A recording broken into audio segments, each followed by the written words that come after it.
Mwanaume mwenye sifa hizi tano, ikiwa utampoteza, utamkumbuka kipindi ambacho unateswa kihisia kama sio kupigwa. Kuna wanawake wengi ambao huwa wanajutia nafasi ambazo walizipata baada ya kupoteza au kumpoteza mwanaume ambaye ana hizi sifa ambazo nitaweza kuzitaja. Kwa hiyo ni muhimu sana kuweza kujua kwamba kuna sifa ambazo mwanaume akiwa nazo, ikiwa utampoteza, basi fahamu kabisa kwamba utamkumbuka kipindi ambacho unateswa kihisia kama sio kupigwa. Sifa ya kwanza ni sifa ya mwanaume kutokuwa na makundi.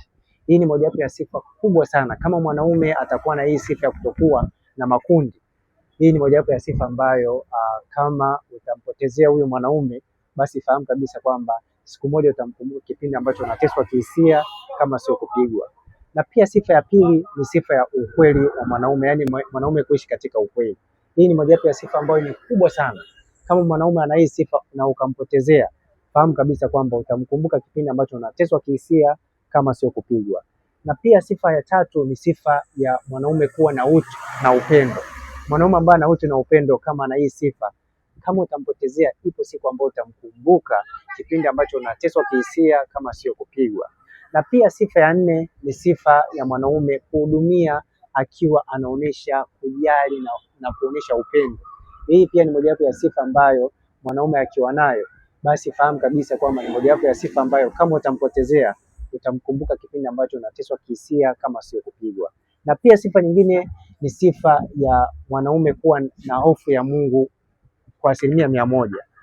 Kuwa na hofu ya Mungu sio kwenda kanisani wala sio kwenda msikitini. Kuwa na hofu ya Mungu ni kulingana na matendo ambayo mtu anayafanya.